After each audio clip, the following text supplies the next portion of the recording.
where the mind is without fear and the head is held high, where knowledge is free.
সুধী দর্শক মণ্ডলী এবং আমার স্নেহের ছাত্রছাত্রীদের আমি নমস্কার জানাই। আমার নাম দীপঙ্কর দাস, সহশিক্ষক চাচুর সিদ্ধেশ্বরী ইনস্টিটিউশন। আজকে একাদশ শ্রেণীর আলোচনার ইতিহাস বিষয়ের উপর। আমাদের একাদশ শ্রেণীর ষষ্ঠ যে অধ্যায়, সেই অধ্যায়ে আছে ঘটনার প্রবাহ, বা বলা যেতে পারে সমাজের ঘটনা প্রবাহ।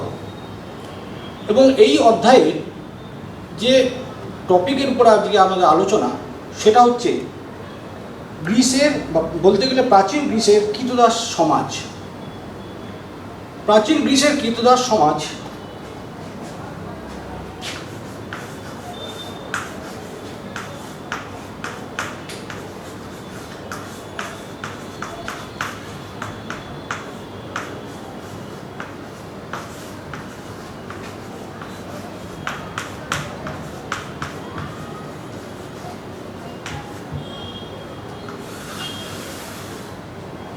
এই প্রাচীন গ্রিসের কৃতদাস সমাজ এই বিষয়ে আলোচনা করতে গিয়ে প্রথমে আমাদের প্রাচীন গ্রিস সম্পর্কে জানতে হবে। বর্তমান যে আধুনিক ইউরোপ, সেই আধুনিক ইউরোপের সূত্রপাতই হয়েছিল প্রাচীন গ্রিস থেকে। আরও সুন্দর করে যদি আমরা বলি বিষয়টাকে, তাহলে হচ্ছে প্রাচীন গ্রিসের পরবর্তীকালে প্রাচীন রোমান সভ্যতার উত্তরণ, এবং এই রোমান সভ্যতার পতনের পরেই বর্তমান আধুনিক ইউরোপের সূত্রপাত। তো এই আধুনিক যে বা প্রাচীন যে গ্রিস, সেটা মূলত 3000 খ্রিস্টপূর্বাব্দ থেকে সূত্রপাত, বা সেই সময় থেকে শুরু হয়।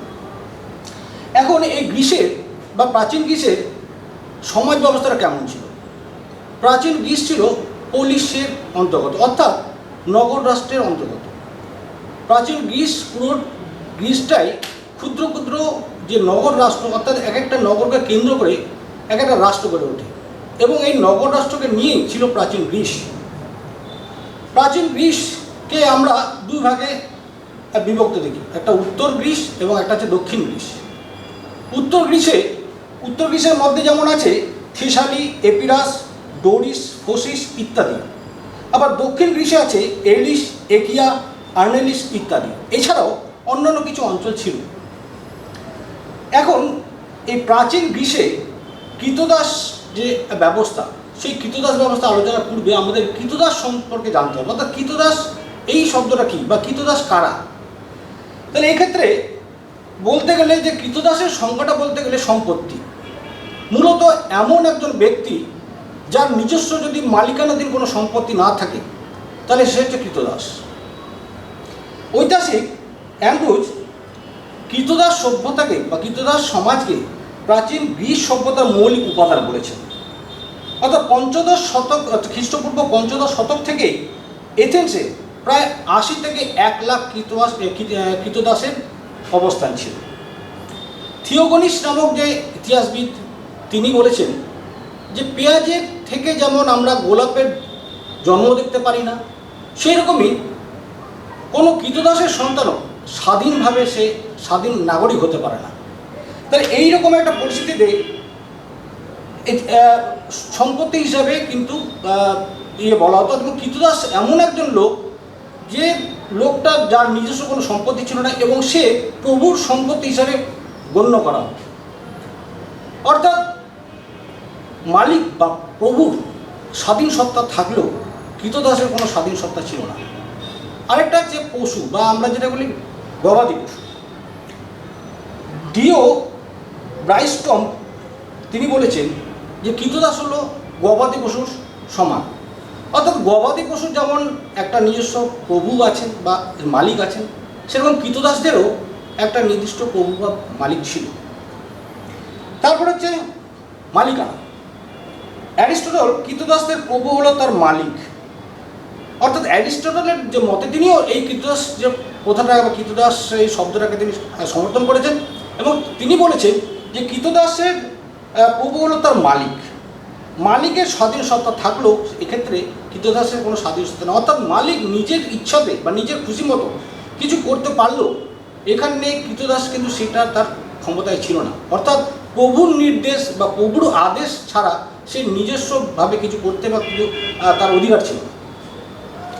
এবং কথা হচ্ছে কৃতদাসদের উৎস কোথা থেকে, এই কৃতদাস ব্যবস্থাটা উৎপন্ন বা উৎসটা কোথায়? একটা হচ্ছে যুদ্ধবন্দী।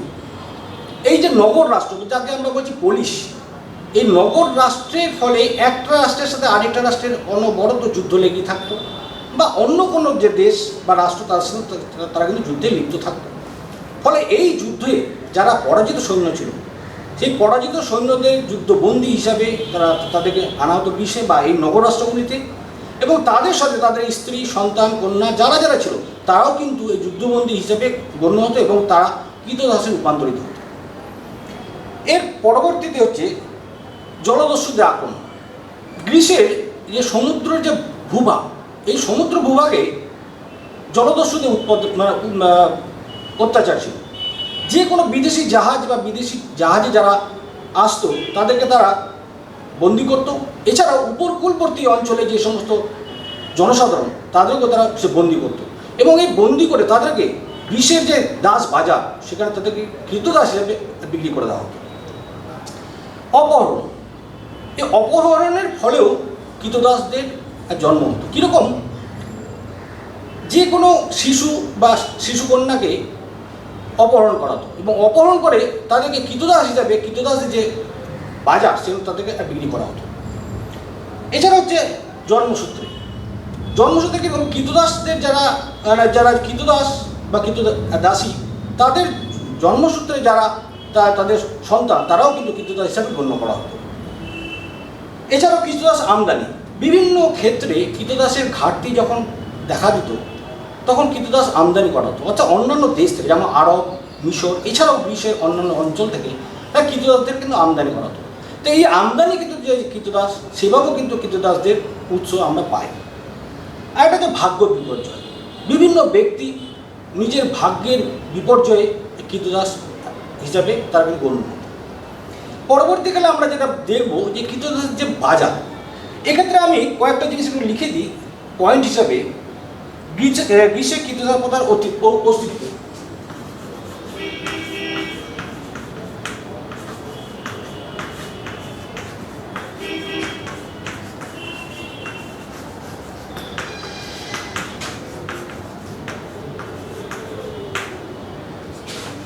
পয়েন্ট আকারে এই জন্যই লিখছি যে তোমাদের পরবর্তীকালে যখন এখান থেকে নোট করবে, সেখানে এই পয়েন্টগুলো দিয়ে অনেকটা তথ্য তোমাদের সুবিধা হবে।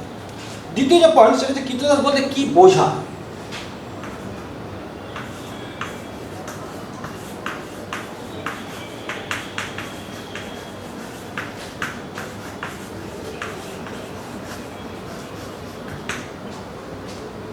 তিন নম্বর হচ্ছে কৃতদাসদের উৎস।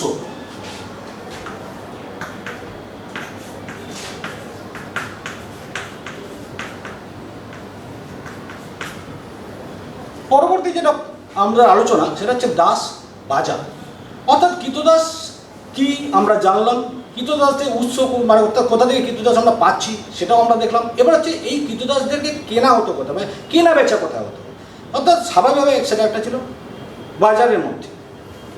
দাস ব্যবসা গ্রিসে একটা গুরুত্বপূর্ণ পেশা ছিল এই কৃতদাস। দাস ব্যবস্থায় বা ব্যবসায় প্রথম বাজার ছিল কিওসে, অর্থাৎ গ্রিসের যে কিওস সেখানে ছিল দাস, এই যে ব্যবসা এর হচ্ছে বাজার। পরবর্তীকালে গ্রিসের অন্যান্য যে নগর রাষ্ট্র সেগুলোতে এই গড়ে ওঠে এবং তাদের সেখানেও কিন্তু এদেরকে কিনতে পাওয়া যেত।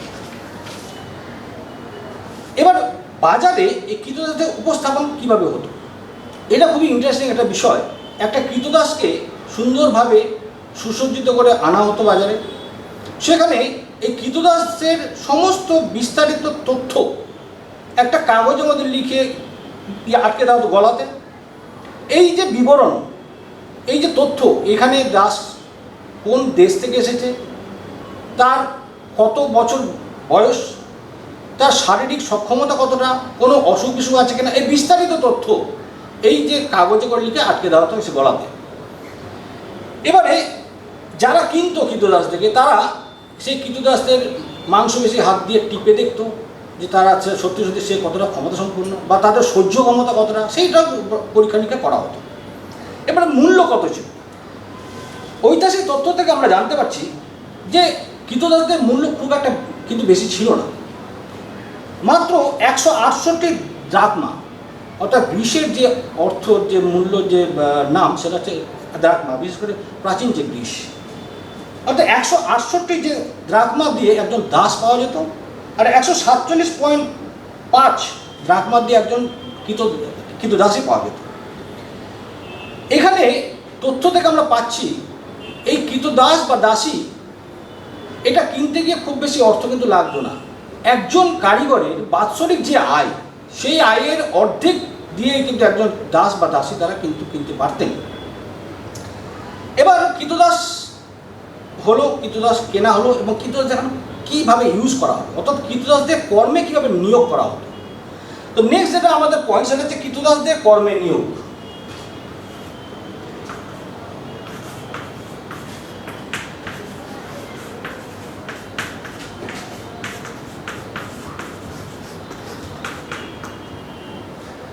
কৃতদাসদের বিভিন্ন কাজে কিন্তু ব্যবহার করা হতো। প্রথম যে কাজ সেটা হচ্ছে গৃহকাজ। খুব স্বাভাবিকভাবেই যারা এই কৃতদাস কিনতো বা যাদের কাছে কৃতদাস থাকতো তারা অবশ্যই সচ্ছল পরিবার ছিল, এবং এই সচ্ছল যে পরিবারে গ্রিসের বেশিরভাগ যে কৃতদাসকে কিন্তু বাড়ির যে কাজ অর্থাৎ গৃহকাজ সেগুলো কিন্তু নিয়োগ করা হতো। হোমার, হেডিয়াস, অ্যারিস্টটল প্রমুখের রচনা থেকে গৃহকাজে নিযুক্ত কৃতদাসদের উল্লেখ পাওয়া যায়। অর্থাৎ এই যে সমস্ত দার্শনিক, কবি, ইতিহাসবিদ বা ঐতিহাসিক, অর্থাৎ প্রাচীন যে গ্রিসে যেমন হচ্ছে হোমার পাচ্ছি, হেসিয়ড পাচ্ছি, অ্যারিস্টটল পাচ্ছি, থুকিডিডিস পাচ্ছি, বিভিন্ন নাম আমরা পাই। তাদের যে রচনা, অর্থাৎ তাদের রচনা থেকে আমরা দেখতে পাচ্ছি বা আমরা এই তথ্য পাচ্ছি যে কৃতদাসদের বিভিন্ন গৃহের কাজে কিন্তু নিয়োগ করা হতো। ধনী থেকে শুরু করে সাধারণ মানুষের গৃহকাজের জন্য কৃতদাস থাকতো। একটা ধনী পরিবারে গৃহকাজের জন্য 50 জন কৃতদাসও কিন্তু নিয়োগ করা হতো। এইভাবে বাড়ির যেমন বিভিন্ন কাজ, যেমন ঘরদোর পরিষ্কার করা, রান্না বান্না করা, শস্য ঝাড়াই করা, কুয়ো থেকে জল তোলা, কাপড় কাচা, কাপড় সে বোনা, অর্থাৎ আমাদের নিত্য নৈমিত্তিক যে গৃহের যে সমস্ত কাজ সেগুলো তারা করতো। এছাড়াও প্রভুর সেবা করা, পরিচর্যা করা, এগুলো তারা করত। খনি ও শিল্পে, অর্থাৎ গৃহের কাজ ছাড়াও কৃতদাসদের খনি ও শিল্পে কিন্তু ব্যবহার করা হতো বা নিয়োগ করা হতো। কীরকমভাবে, খনিতে লরিয়ানের খনিতে প্রায় কয়েক হাজার দাস শ্রমিক নিযুক্ত ছিল। এক তথ্য থেকে আমরা পাচ্ছি যে লরিয়ান নামের যে খনি, সেই খনিতে কিন্তু প্রায় 10,000 মতো, কয়েক হাজার দাস কিন্তু নিযুক্ত ছিল। এছাড়া হচ্ছে শিল্প কারখানাতেও কিন্তু শ্রমিকদের নিয়োগ বা কৃতদাসদের নিয়োগ করা তো শ্রমিক হিসাবে। কোনো কোনো প্রভুর হস্তশিল্পের কারখানাগুলিতে শতাধিক দাস শ্রমিক কাজ করত, এবং এই যে দাস বা শ্রমিকরা যে কাজ করত সেখানে স্বাধীন কিছু শ্রমিকও ছিল। এবং স্বাধীন শ্রমিক এবং এই দাস যে সমস্ত কৃতদাস তারা এমনভাবে কাজ করতো যে বাইরে থেকে দেখে কোনো রকমভাবে কেউ বুঝতে পারতো না যে কোনটা কৃতদাস আর কোনটা হচ্ছে স্বাধীন শ্রমিক। তারা শ্রমিকে বা তারা শিল্পে বিভিন্ন কাজে তারা কিন্তু করত। গম নামের জনৈক পণ্ডিত জানিয়েছেন যে এথেন্সের শিল্পের কাজে প্রায় 50,000 এবং খনির কাজে প্রায় 10,000 কৃতদাস নিযুক্ত ছিল। এছাড়াও কৃতদাসরা বাণিজ্যিক যে জলযান, সেই জলযানেরও কিন্তু তারা দাঁড় টানত। পরবর্তীকালে যেটা যা কাজ তাদের ছিল সেটা হচ্ছে ভাড়াটে ও বন্ধকি কৃতদাস হিসাবে।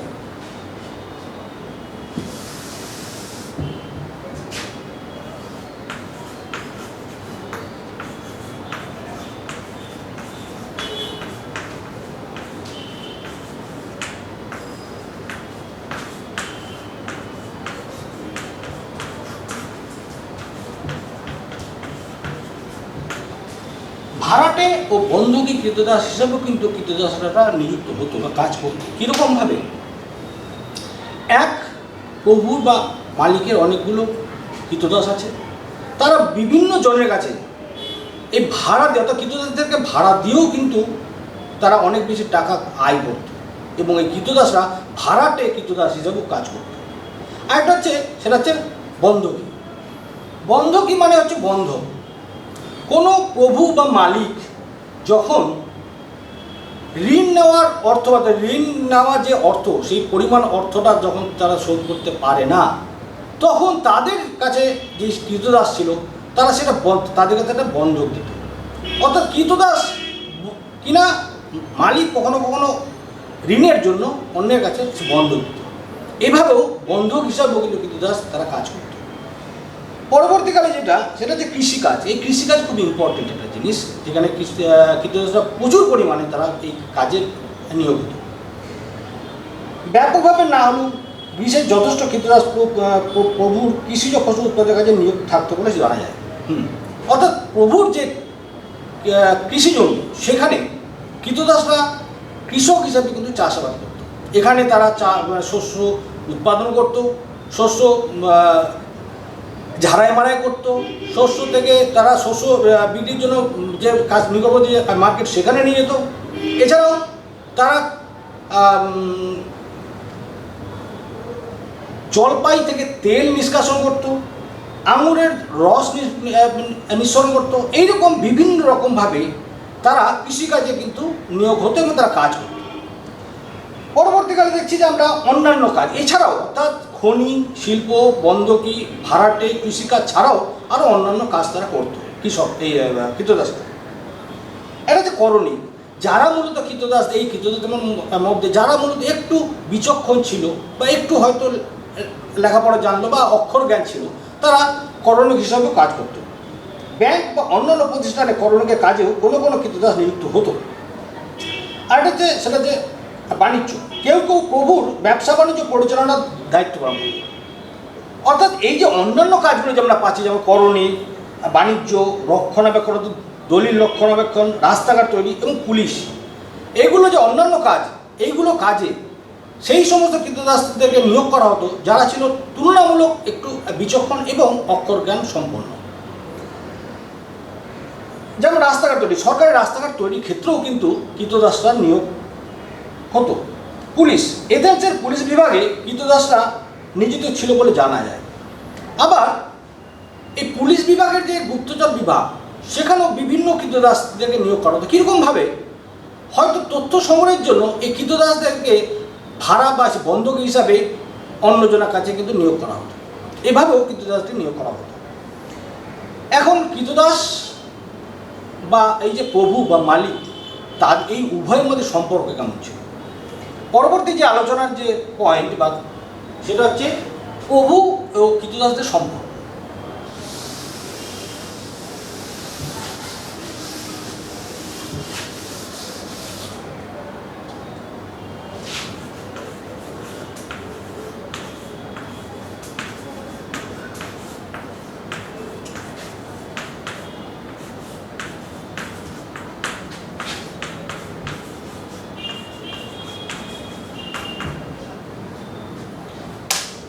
প্রভু এবং কৃতদাসদের সম্পর্ক। সুসম্পর্ক, আমরা প্রথমে সুসম্পর্ক নিয়ে আলোচনা করি। তো এক্ষেত্রে একত্রে কাজ, প্রভু এবং কৃতদাস তারা বিভিন্ন বিষয়ে একত্রে কাজ করত এবং স্বাধীন, আমি কিছুক্ষণ আগে বললাম যে স্বাধীন যারা ছিল শ্রমিক এবং কৃতদাস তারাও একসাথে কাজ করত এবং কৃতদাস এবং স্বাধীন শ্রমিক এমনভাবে কাজ করত যে বাইরে থেকে দেখে বোঝা যেত না কে স্বাধীন এবং কে হচ্ছে কৃতদাস।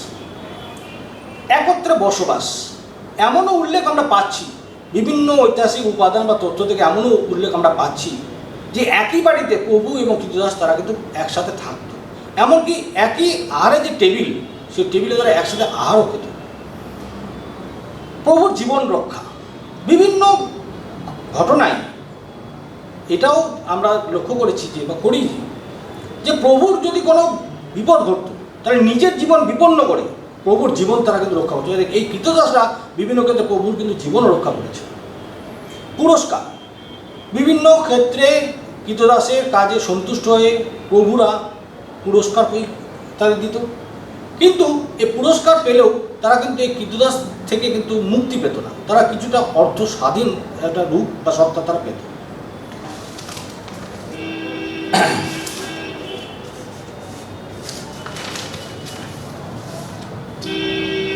এবারে আমরা নির্যাতন নিয়ে আলোচনা করব, অর্থাৎ কৃতদাস এবং প্রভুর সুসম্পর্ক নিয়ে আমরা আলোচনা করলাম। পরবর্তী যেটা আলোচনা সেটা হচ্ছে নির্যাতন, অর্থাৎ কৃতদাসদের উপরে কেমন নির্যাতন করত। তবে আপাতদৃষ্টিতে প্রভুর সঙ্গে দাসদের সুসম্পর্ক দেখা গেলেও বাস্তবে দাসদের উপর প্রভুর নির্যাতন ও অত্যাচার এই সম্পর্কে সর্বদাই তিক্ত করে রাখত। একটা হচ্ছে আন্তরিকতা হ্রাস, প্রভূত পরিমাণে সামান্য রকমভাবে যদি কৃতদাসরা হয়তো বিশ্রাম নিত বা ঘুমাতো, সেক্ষেত্রে তাদের উপর অকথ্য অত্যাচার হতো এবং এই অত্যাচারের ফলে তারা এত অত্যাচারিত হতো যে তাদের এই কাজের শ্রমের নিজস্ব যে শ্রমের প্রতি যে আন্তরিকতা, সেই আন্তরিকতা কিন্তু তারা দেখাতে পারতো না। এবং এও লক্ষ্য করা গেছে যে এই নির্যাতনের ফলে, এই অকথ্য অত্যাচারের ফলে তাদের শরীরে সারা বছরই দগদগে ঘা হয়ে থাকত। এছাড়াও অন্যান্য শারীরিক শাস্তি তো ছিলই।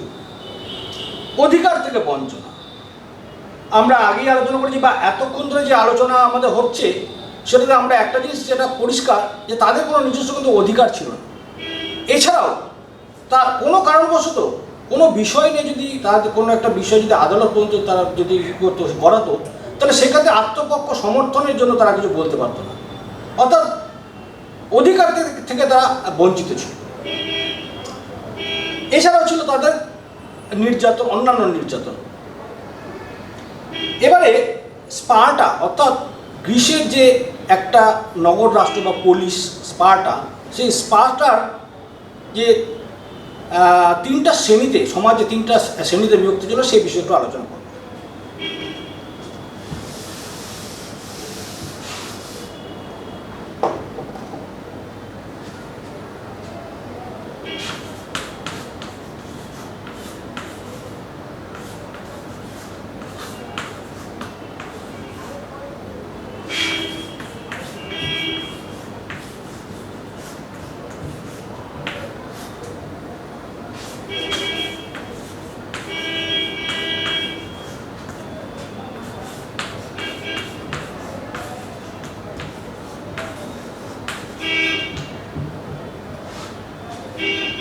স্পার্টা যে নগর রাষ্ট্র, সেখানে সমাজ ব্যবস্থা তিনটা শ্রেণীতে বিভক্ত ছিল, একটা স্প্যার্টিয়েট, একটা হেলট, একটা হচ্ছে পেরিয়কয়।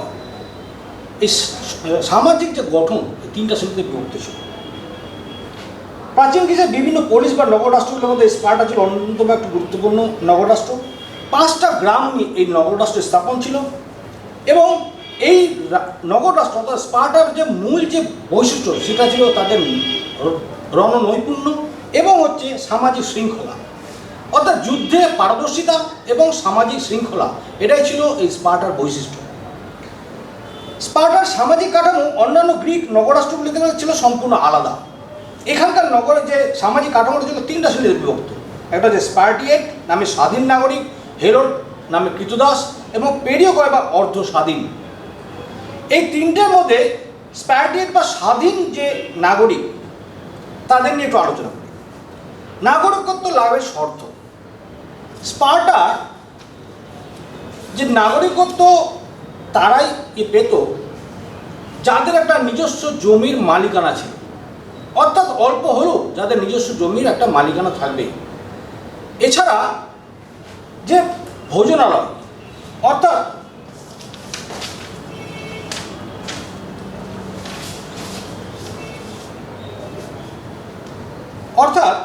যে ভোজনালয়ে তারা একটা নির্দিষ্ট পরিমাণ অর্থ দান করতে পারে।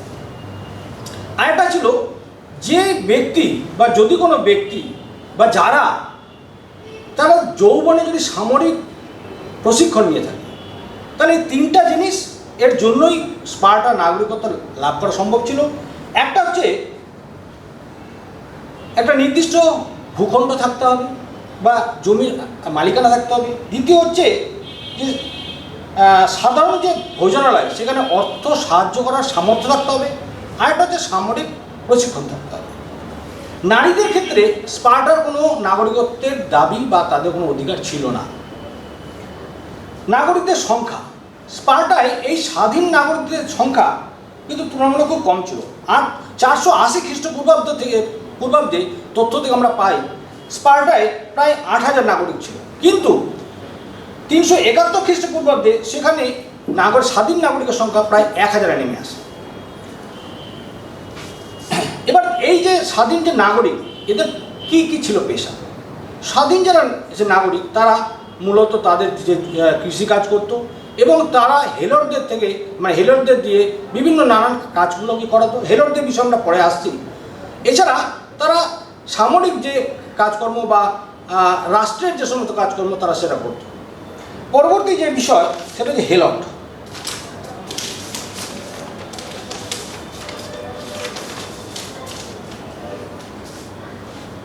হেলট হচ্ছে কৃতদাস। আমরা গ্রিসের কৃতদাসদের নিয়ে যে আলোচনা করলাম, স্পার্টায় এই কৃতদাসদের বলা হতো হেলট। হেলট নামে যে কৃতদাস শ্রেণী ছিল সবচেয়ে নির্যাতিত ও শোষিত শ্রেণী। ঐতিহাসিক অ্যান্ড্রুজ বলেছেন যে স্পার্টার হেলটরা ছিল পুরোপুরি কৃতদাস, অর্থাৎ পুরোপুরি কৃতদাস ছিল এই হেলটরা। তাহলে স্বাভাবিকভাবেই এই কৃতদাসরা যেমন যেমন কাজ করতো হেলটদেরও কাজ তাই একই ছিল। যেমন তারা চাষ করতো, সৈনিক হিসাবে তারা কাজ করতো, আর রাষ্ট্রীয় যে কাজ তারাও সে সমস্ত কিছু করতো। তবে তারা কৃতদাস হিসেবে রাষ্ট্রনীতি নির্ধারণের ক্ষেত্রে কিছু কিছু ক্ষেত্রে আমরা লক্ষ্য করি রাষ্ট্রনীতি নির্ধারণের ক্ষেত্রে তারা কিন্তু নিয়োগ বা নিযুক্ত করা হতো। কীরকমভাবে? যখন প্রতিদিন বা দীর্ঘদিন ধরে স্বাধীন নাগরিক অর্থাৎ স্পার্টার যে স্প্যাট্রিয়েট অর্থাৎ যে স্বাধীন যে নাগরিক তাদের যখন সংখ্যা কমে যাচ্ছে, ফলে স্বাভাবিকভাবে হেলটদের থেকেও কিন্তু কিছু কিছু ক্ষেত্রে রাষ্ট্রীয় কাজে তাদের নিয়োগ করা হচ্ছে। নাগরিকদের সঙ্গে সম্পর্ক, হেলটদের স্বাধীন যে নাগরিক তাদের সাথে সম্পর্ক মধুর ছিল না। স্পার্টায় সর্বাপেক্ষা নির্যাতিত শ্রেণী ছিল এই হেলটরা। বিভিন্ন সময়ে হেলটদেরকে হত্যা করা হতো। স্বাধীন দেশের নাগরিকরা একত্রিত হয়ে রাতের অন্ধকারে পুলিশের দ্বারা গণহত্যা করা হতো।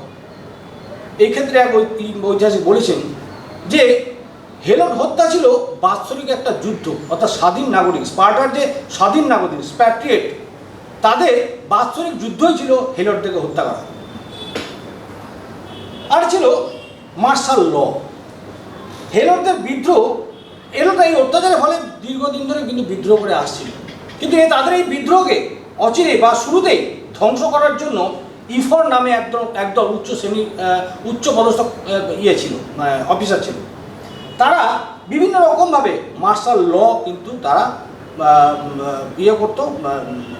নিয়োগ করতো এবং আমরা এক্ষেত্রে দেখতে পাচ্ছি হেলটরা কিন্তু এর ফলেও কিন্তু তারা বিদ্রোহ করে এবং 464 খ্রিস্টপূর্বাব্দে স্পার্টায় একটা বিরাট হেলটদের বিদ্রোহ ঘটে এবং স্পার্টার পতন কিন্তু অবশ্যম্ভাবী হয়ে পড়ে এই হেলট বিদ্রোহের ফলে। এবারে শেষ যেটা স্তর বা কাঠামো অর্থাৎ স্পার্টার যে তিনটা শ্রেণী আমি আলোচনা করেছি এর আগে, একটা হচ্ছে স্প্যাট্রিয়েট, হেলট এবং হচ্ছে লাস্ট হচ্ছে পেরিয়কয়। এখনও আলোচনা হচ্ছে পেরিয়কয়। পেরিয়কয় এমন একটা শ্রেণী যারা মূলত এই যে দুটো শ্রেণী অর্থাৎ স্বাধীন যে নাগরিক এবং হেলট তাদের মধ্যবর্তী স্থানে অবস্থান করত। এরা ছিল অর্ধ স্বাধীন এরা না ছিল স্বাধীন নাগরিক, না ছিল হেলট, এরা ছিল অর্ধ স্বাধীন। এবং এদেরকে এই স্প্যাট্রিয়েটরা মাঝখানে এই জন্য রেখেছিল যে হেলটদের থেকে তাদের যেন একটা দূরত্ব এসে বজায় থাকে। পেরিয়কয়দেরকে এই জন্যই মধ্যবর্তী স্থানে রেখেছিল। এবং পেরিয়কয়রা স্বাধীন নাগরিকদের যে বাসস্থানের যে এলাকা, তার পরবর্তীকালে অর্থাৎ তার পরেই কিন্তু তারা বসবাস করত। নাগরিকদের সঙ্গে সুসম্পর্ক ছিল। হেলট পেরিয়কয়রা তাদের বিভিন্ন রকম স্বাধীন নাগরিকদের বিভিন্ন রকম সহযোগিতার ফলে তারা সহানুভূতি লাভ করেছে। তারা তাদের কৃষিকাজ করা থেকে শুরু করে শিল্প উৎপাদন থেকে শুরু করে বাণিজ্য, সৈন্যবাহিনী বিভিন্ন ক্ষেত্রে তারা কিন্তু নিয়োগ হতো। এবং এই নিয়োগে তাদের শ্রমের দ্বারা তারা কিন্তু স্বাধীন যে নাগরিক অর্থাৎ স্প্যাট্রিয়েট তাদের কিন্তু সহানুভূতি লাভ করেছে। কিন্তু তা সত্ত্বেও তারা বিভিন্ন রকমভাবে কিন্তু বঞ্চিত হতো।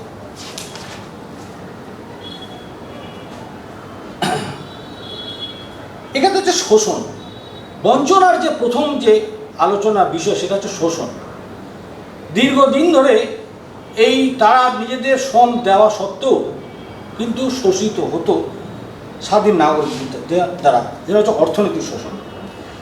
করের বোঝা, তাদের উপরে কিন্তু করের বোঝা নৈমিত্তিক হারে বৃদ্ধি পেয়েছে বা বৃদ্ধি পেত। অধিকার থেকে বঞ্চিত, স্পার্টাররা রাজনৈতিকভাবে স্বাধীনতা এবং গণতান্ত্রিক অধিকার লাভে বঞ্চিত ছিল এই পেরিয়কয়রা। সামাজিক সম্পর্কহীনতা, স্পার্টার স্বাধীন নাগরিকদের সঙ্গে পেরিয়কয়দের কোনো সামাজিক সম্পর্ক গড়ে ওঠেনি। হ্যাঁ, অর্থাৎ স্বাধীন নাগরিক এবং হেলটদের মধ্যবর্তী স্থানে থেকে, অর্ধ স্বাধীন অবস্থা থেকে স্বাধীন নাগরিকদের সঙ্গে সাথে কোনো সুসম্পর্ক অর্থাৎ সম্পর্ক তৈরি হয়নি, যেটা হচ্ছে বৈবাহিক সম্পর্ক। কোনো বৈবাহিক সম্পর্ক কিন্তু তাদের মধ্যে তৈরি হয়নি। ফলে সামাজিক দিক দিয়ে তারা সম্পর্কহীনতা ছিল। আর হচ্ছে অনাগরিক, স্পার্টায়রা মানে পেরিয়কয়রা তারা মধ্যবর্তী স্থানে থেকে কোনো রকম বিদ্রোহ না করে তারা কিন্তু কোনো রকমভাবে যে স্বাধীন যে নাগরিক হওয়ার যে শর্ত, সেই শর্তগুলো কিন্তু পূরণ করতে পারতো না। বা আরেকটু অন্যভাবে বলা যায়, তাদেরকে স্বাধীন নাগরিক করার মতো কোনো ইচ্ছা এই স্বাধীন নাগরিকদের তাদের কিন্তু ছিল না। স্পার্টার পেরিয়কয়রা এথেন্সের মেটিভদের সমপর্যায়ভুক্ত ছিল। এথেন্স নামক যে আরেকটা যে নগর রাষ্ট্র, গ্রিসের এথেন্স নামক যে একটা যে নগর রাষ্ট্র, সেই যে নগর রাষ্ট্রে মেটিভ বলেও কিন্তু এই পেরিয়কয়দের মতো তারা ছিল। কিন্তু মেটিভরা তারা কিন্তু স্বাধীন হতে পারত। তারা নির্দিষ্ট যে সমস্ত স্বাধীন নাগরিকের যে বৈশিষ্ট্যগুলো, সেগুলো তারা পরিপূর্ণ করলে তারা কিন্তু স্বাধীন নাগরিক হতে পারত। কিন্তু এই যারা পেরিয়কয় তাদের কিন্তু সেই ক্ষমতা বা সেই অধিকার ছিল না। তো আজকের আলোচনা প্রাচীন গ্রিসের কৃতদাস সমাজ আমরা এখানে আলোচনা করলাম। আমি পয়েন্টগুলো যেভাবে লিখে দিয়েছি সেই পয়েন্টগুলোর উপরে উল্লেখ করে বা সেগুলোকে উল্লেখ করে বিস্তারিত তথ্য আমি অনেকটা বললাম। এর সাথে অন্যান্য যদি কেউ বই বা আরও কোনো যদি রেফারেন্স থাকে সেগুলো নিয়ে তোমরা একটা সুন্দরভাবে নোট প্রস্তুত করবে এবং আশা করি সেই নোটটা তোমাদের খুব সুন্দরভাবে হবে। নমস্কার।